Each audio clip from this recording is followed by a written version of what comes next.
Bismillahirrahmanirrahim. Assalamualaikum warahmatullahi wabarakatuh.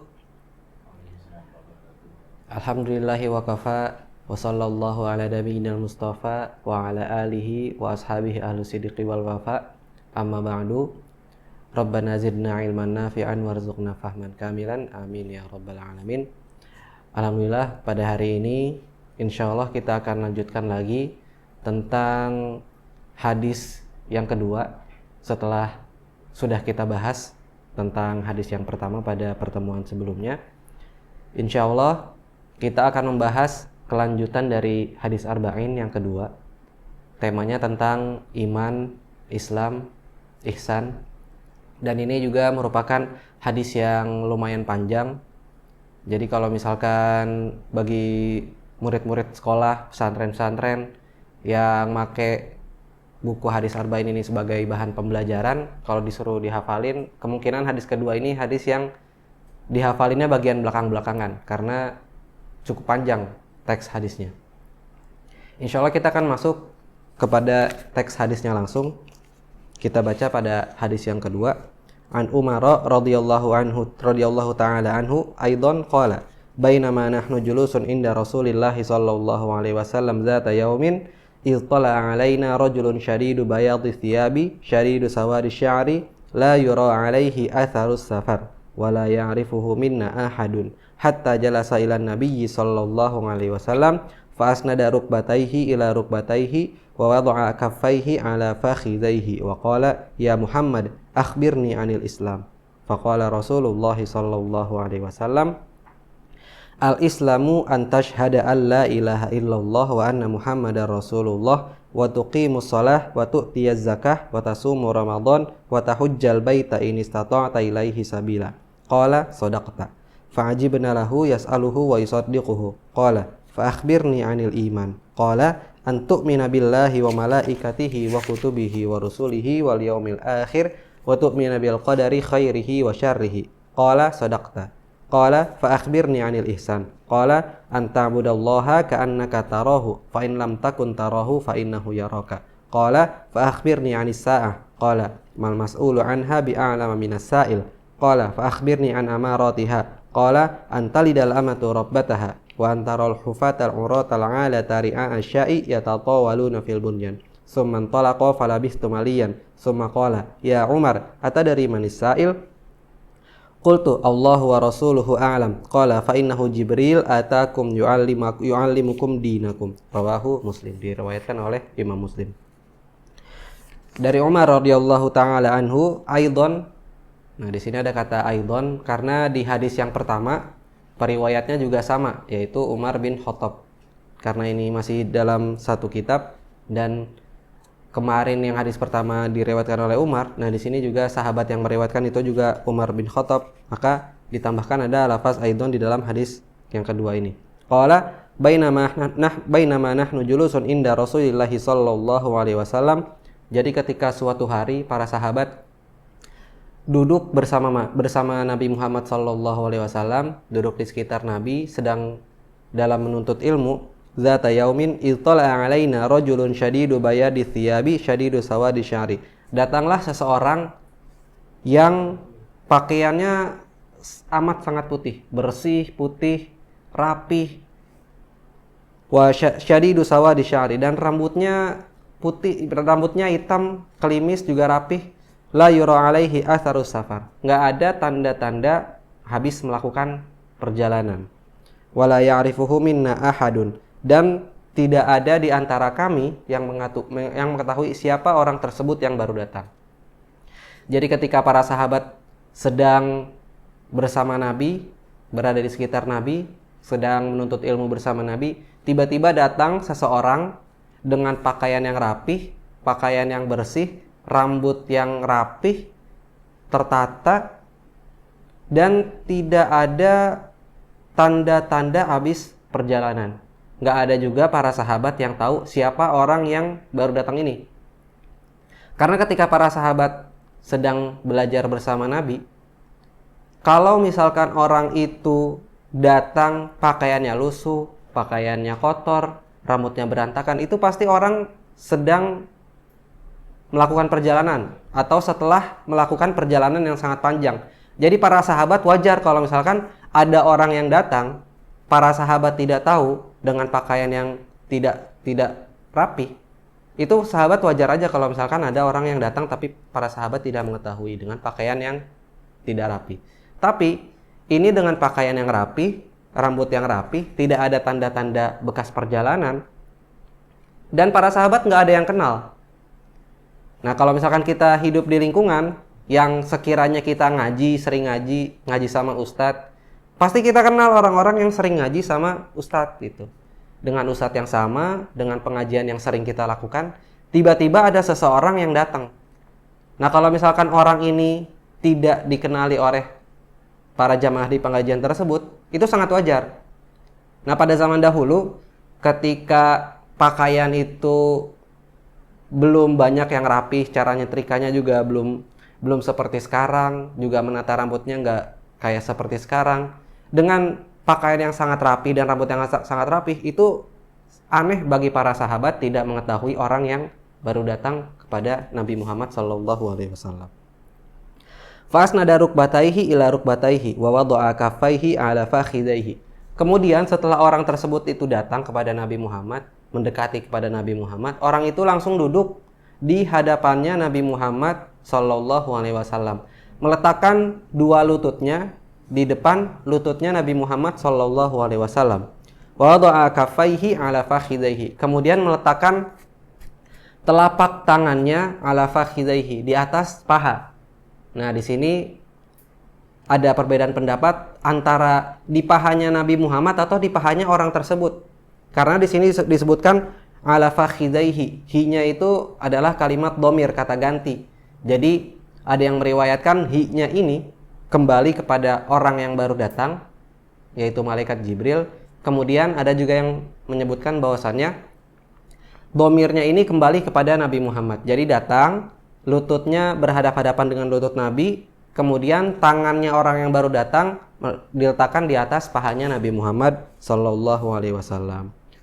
Waqala, kemudian orang tersebut berkata, "Ya Muhammad, akhbirni anil Islam." Wahai Muhammad, beritahukan kepadaku tentang Islam. Faqala Rasulullah SAW, "Al-Islamu an tashhadu an la ilaha illallah wa anna Muhammadar Rasulullah wa tuqimus shalah wa tu'tiyaz zakah wa tasuma Ramadan wa tahujjal baita in istata'ta ilaihi sabila." Kemudian setelah orang ini datang ke hadapannya Nabi Muhammad SAW, tiba-tiba langsung bertanya kepada Nabi Muhammad, "Wahai Nabi Muhammad, beritahukan kepadaku tentang Islam." Kemudian Nabi Muhammad menjawab, Islam adalah bersaksi, bersyahadat bahwasanya tidak ada Tuhan yang layak disembah kecuali Allah Subhanahu wa taala, dan Nabi Muhammad adalah Rasul utusan Allah. Kemudian mendirikan sholat, kemudian berzakat, kemudian puasa Ramadan, kemudian berhaji bagi yang mampu. Kemudian berkata lagi orang yang tadi nanya kepada Nabi Muhammad, qala sodaqta, dia berkata, engkau benar wahai Nabi Muhammad. Fa'ajibna lahu yas'aluhu wa yusaddiquhu. Maka para sahabat yang sedang mencari ilmu dengan Nabi Muhammad, berada di sekitar Nabi Muhammad, heran. Orang tersebut tiba-tiba datang kepada Nabi Muhammad, nanya kepada Nabi Muhammad tentang Islam, terus membenarkan. Ini kan sangat aneh. Coba kalau misalkan kita lagi ngaji sama ustadz, lagi ngumpul sama ustadz, tiba-tiba ada orang yang gak dikenal datang ke depan ustadz, nanya suatu hal, kemudian setelah dijawab dibenerin. Bener ya ustadz itu, bagus ustadz, betul jawabannya. Nah ini kan bingung, pasti jamaah juga bingung, ustadznya juga bingung gitu. Ini orang siapa tiba-tiba datang, kemudian nanya suatu hal, malah ngebenerin lagi, kayak guru aja gitu. Nanya kepada muridnya, setelah dijawab, kemudian dibenerin sama gurunya. Nah, sedangkan ini posisinya orang datang tiba-tiba kepada Nabi Muhammad sallallahu alaihi wasallam. Maka para sahabat bingung dengan yang dilakukan oleh orang yang baru datang tersebut. Qala fa akhbirni anil iman. Kemudian beritahukan kepadaku tentang iman. Qala antu minabillahi wa malaikatihi wa kutubihi wa rusulihi wal yaumil akhir wa tu'mina bil qadari khairihi wa syarrihi. Kemudian beritahukan kepadaku tentang iman. Nabi Muhammad menjawab kembali tentang iman, yaitu antuk minabillahi wa malaikatihi, bahwasannya beriman kepada Allah, kemudian beriman kepada malaikatnya, beriman kepada kitab-kitabnya, beriman kepada rasul-rasulnya, beriman kepada hari akhir, beriman kepada ketetapan Allah, baik itu yang benar atau yang baik ataupun yang buruk. Kemudian dia menjawab lagi, qala sodakta. Nah, udah tadi ngebenerin lagi, sekarang nanya terus ngebenerin lagi, qala sodakta, engkau benar wahai Muhammad. Qala fa akhbirni anil ihsan. Kemudian dia nanya lagi yang ketiga kalinya, beritahukan kepadaku tentang ihsan. Qala anta budallaha ka'annaka tarahu fa in lam takun tarahu fa innahu yaraka. Engkau beribadah kepada Allah Subhanahu wa taala seakan-akan engkau sedang melihat Allah. Ketika beribadah seakan-akan beribadahnya engkau itu sedang melihat Allah. Atau fa in lam takun tarahu fa innahu yaraka. Jika engkau tidak sedang melihat Allah ketika sedang beribadah, maka yakinilah bahwa Allah sedang melihatmu ketika kamu sedang beribadah. Kemudian berkata lagi, qala fa akhbirni anisa'ah. Kemudian orang yang tadi tiba-tiba datang kepada Nabi Muhammad bertanya lagi kepada Nabi Muhammad, beritahukan kepadaku tentang hari kiamat. Anisa'ah. Qala mal mas'ulu anha bi'a'lama minas sa'il. Kemudian Nabi Muhammad menjawab, tidaklah yang ditanya lebih tahu dari yang bertanya. Jadi Nabi Muhammad juga sebetulnya tidak lebih mengetahui daripada orang yang sedang bertanya. Qala fa akhbirni an amaratiha. Kata orang yang baru datang tadi, kalau begitu beritahukan kepadaku tentang tanda-tandanya, tanda-tanda akan terjadinya hari kiamat. Qala antalidal amatu rabbataha wa antaral hufatal uratal alah ri'a asya'i yatatawaluna fil bunyan. Antalidal amatu rabbataha, seorang hamba melahirkan tuannya. Wa antarul hufatal uratal alah ri'a asya'i yatatawaluna al-bunyan. Dan engkau akan melihat orang yang tidak memakai alas kaki, yang tidak memakai pakaian, kemudian dia tiba-tiba membangun bangunan yang tinggi, berlomba-lomba membangun bangunan yang tinggi. Tsumman talaqo falabistu maliyan. Kemudian orang tersebut yang tadi datang pergi. Tsumma qala, Nabi Muhammad bertanya kepada Umar, "Ya Umar, ata dari manisa'il?" Wahai Umar, apakah engkau tahu siapa yang tadi datang kepada kita? Kemudian Umar menjawab, "Qultu Allahu wa rasuluhu a'lam." Allah dan Rasulullah lebih mengetahui daripada saya. Qala fa innahu Jibril atakum yu'allimukum dinakum. Sesungguhnya yang tadi itu datang adalah malaikat Jibril sedang memberitahukan kepada kalian tentang agama kalian. Nah, dari hadis yang panjang ini, hadis ini mencakup banyak sekali tentang agama Islam yang sedang kita anut. Banyak sekali poin-poin yang terdapat dalam hadis ini. Dari beberapa poin yang terdapat dalam hadis ini adalah hadis yang malaikat Jibril terlibat langsung dalam hadis ini. Malaikat Jibril, seorang malaikat yang paling mulia di antara para malaikat, bertemu dengan Nabi Muhammad, orang yang paling mulia di antara semua manusia. Jadi malaikat yang paling mulia bertemu dengan manusia yang paling mulia, sudah pasti yang dibicarakan adalah hal yang sangat urgen, sangat penting gitu. Kalau kita perhatikan, jangankan manusia dengan malaikat. Contoh misalkan manusia dengan manusia aja. Ada seorang presiden negara bertemu dengan presiden negara lain, pasti yang dibahas adalah hal yang sangat penting. Atau misalkan gubernur ketemu sama gubernur, pasti yang dibahas adalah hal-hal yang penting. Ada hal urgen yang dibicarakan. Nah ini, malaikat Jibril, malaikat yang paling mulia, bertemu dengan manusia yang paling mulia, bertemu dengan Nabi Muhammad SAW. Makanya di hadis yang kedua ini disebut juga sebagai hadis Jibril. Malaikat Jibril datang kepada Nabi Muhammad dalam tujuan untuk mengajarkan ilmu kepada Nabi Muhammad dan juga para sahabat yang hadir pada saat itu. Dalam hadis ini proses yang bisa kita lihat bagaimana malaikat Jibril datang kepada Nabi Muhammad untuk mengajarkan ilmu kepada para sahabat. Dalam proses menuntut ilmu, kita lihat malaikat Jibril datang ke dalam majelis ilmu dengan pakaian yang bersih, dengan rambut yang rapi, Nah, ini juga bisa jadi pelajaran buat kita bagaimana kalau misalkan kita menghadiri suatu majelis ilmu, maka hendaknya kita juga merapihkan pakaian kita, rambut kita, karena ketika kita datang ke dalam majelis ilmu, tujuan kita adalah tujuan yang baik untuk menuntut ilmu. Dan tujuan kita ketika menuntut ilmu, apalagi di dalam pertemuan yang banyak orang, maka ketika kita pakaiannya rapih, rambutnya rapih, itu akan membuat nyaman orang-orang di sekitar kita. Tidak mengganggu orang-orang yang akan menuntut ilmu juga. Jadi malaikat Jibril selain mengajarkan agama tentang iman, Islam, ihsan, dan tentang tanda-tanda hari kiamat, malaikat Jibril menyampaikan atau mengajarkan bagaimana seorang menuntut ilmu ketika ingin menghadiri suatu majelis ilmu. Diajarkan, kita lihat contoh bagaimana malaikat Jibril ketika datang menghadiri majelis ilmu dengan pakaian yang rapih, dengan rambut yang rapih. Dan di hadis ini malaikat Jibril bertanya tentang iman, tentang Islam, dan tentang Islam. Seperti yang kita ketahui, rukun iman yang ada 6, kemudian juga ada rukun Islam yang 5, kemudian juga ada ihsan. Anta'budallaha ka'annaka tarahu fa in lam takun tarahu fa innahu yaraka. Nah, di dalam iman dan Islam ini adalah dua hal yang saling melengkapi. Mungkin secara umum, kalau iman itu adalah hal-hal yang berkaitan dengan hati kita, tentang niat kita. Tapi dalam suatu ibadah tertentu, iman juga mencakup tentang amal ibadah kita.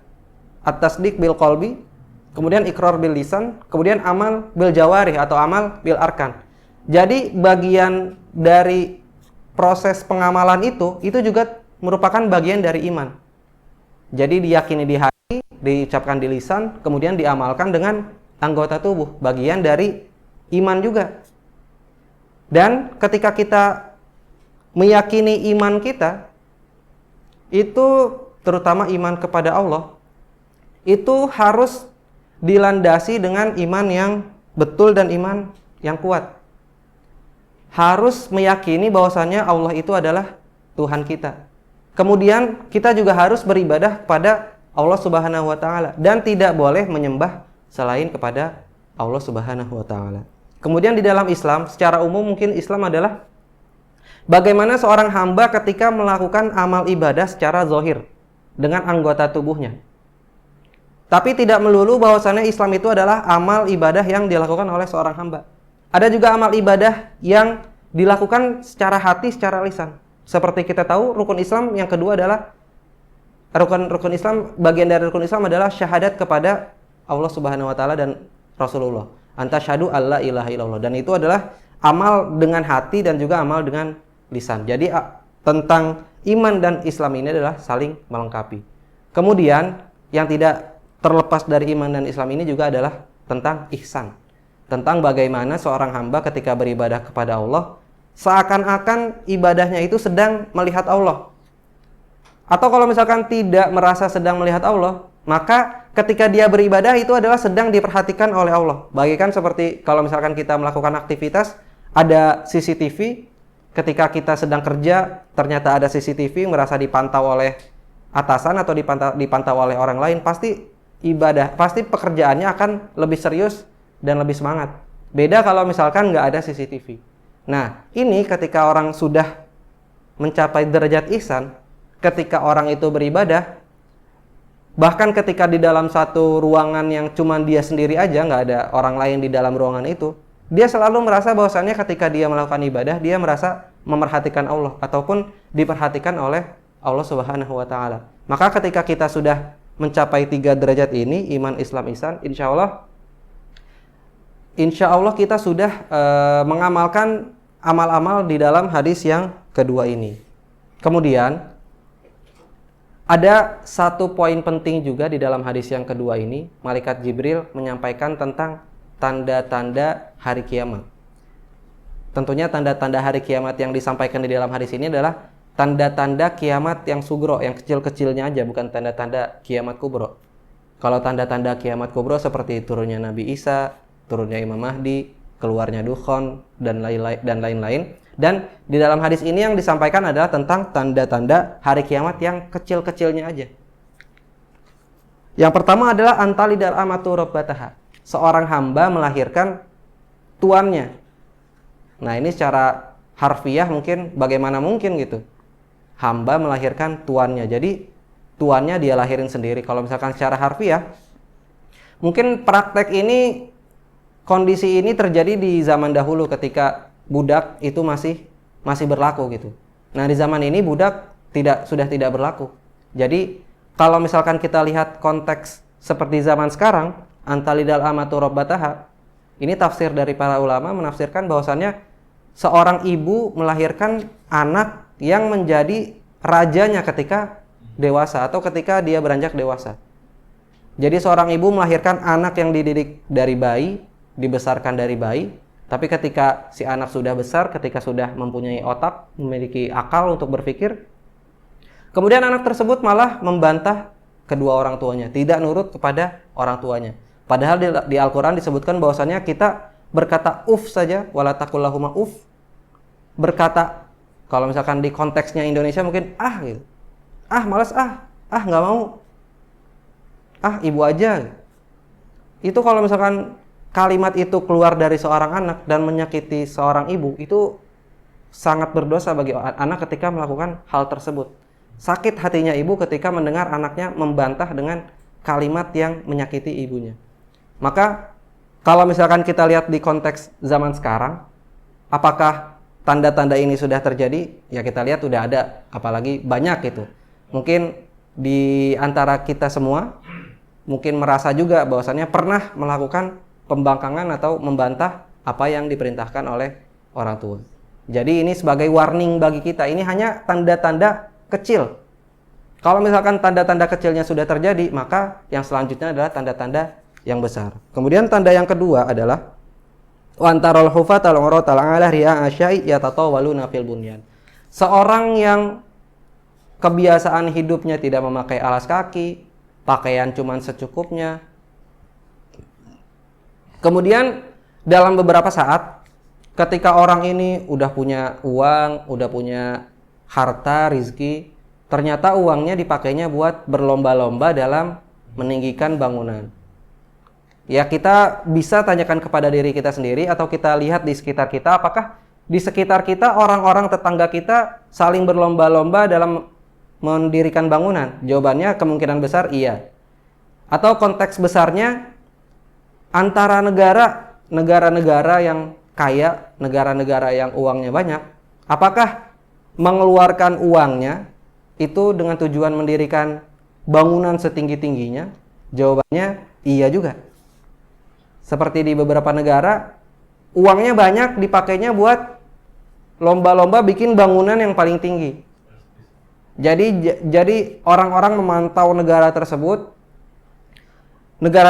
bisa mendirikan bangunan yang paling tinggi di dunia. Karena pasti jadi spotlight, jadi perhatian orang-orang yang ada di dunia, bahwasannya bangunan tertinggi di dunia ada di negara tersebut. Nah, ini sudah berlaku juga di zaman sekarang. Negara-negara dalam cakupan yang luas sudah berlomba-lomba untuk mendirikan bangunan yang paling tinggi di dunia. Jadi, ini adalah tanda-tanda yang kecil saja yang diajarkan malaikat Jibril kepada Nabi Muhammad, kepada para sahabat, dan alhamdulillahnya hadis ini sampai kepada kita semua. Jadi meskipun kita sudah tahu hadis ini, alangkah baiknya kita menghindari semaksimal mungkin, sebisa kita hal-hal yang dilarang dalam hadis ini. Dan di hadis ini di akhir disebutkan bahwasannya fa innahu Jibril atakum yu'allimukum dinakum. Jadi Umar radhiyallahu anhu ketika ditanya Nabi Muhammad, kamu tahu nggak siapa yang tadi datang? Umar jawab, nggak tahu. Nah, ini bagian daripada penuntut ilmu. Kalau misalkan memang tidak tahu suatu jawaban, cukup jawab saja tidak tahu. Karena lebih baik kalau misalkan ditanya dengan menjawab tidak tahu. Tadi juga Nabi Muhammad ketika ditanya tentang sa'ah, tentang kiamat, Nabi Muhammad menjawab mal mas'ulu anha bi'alama minas sa'il. Ini bagian daripada menuntut ilmu. Bagi seorang penuntut ilmu atau bagi seorang yang mengamalkan ilmunya, ketika ditanya kalau memang tidak memiliki kapasitas, tidak mengetahui ilmu tersebut, lebih baik menjawab tidak tahu. Mal mas'ulu anhu bi'alamin minas sa'il, ini jawaban Nabi Muhammad. Kemudian jawabannya Umar bin Khattab, Allahu wa rasuluhu a'lam. Ini bagian daripada menghindari menghindari jawaban yang malah nanti bisa menyesatkan orang lain. Jadi lebih baik ketika memang tidak tahu ilmunya, jawaban yang paling aman adalah wallahu a'lam. Allah yang lebih tahu. Kalau memang jawabannya tidak tahu. Tapi kalau misalkan tahu suatu ilmu dan bisa mengamalkannya, maka amalkanlah ilmu itu yang diketahui. Jadi kalau disebutkan bahwasannya balighu anni walau ayah, sampaikanlah ilmu dari yang disampaikan oleh Rasulullah walaupun hanya satu ayat. Sampaikanlah ilmu dalam Islam walaupun hanya satu ayat yang disampaikan. Jadi kalau memang mengetahui suatu ilmu bisa diamalkan, silahkan diamalkan. Nanti kalau misalkan ketika ditanya suatu ilmu ternyata tidak menguasai ilmu tersebut, lebih baik jawaban amannya adalah wallahu alam. Jadi aman kepada diri sendiri, aman juga tidak menyesatkan kepada orang lain. Barangkali itu yang bisa disampaikan untuk pertemuan kali ini. Kurang lebihnya mohon maaf. Billahi taufiq wal hidayah. Wassalamualaikum warahmatullahi wabarakatuh.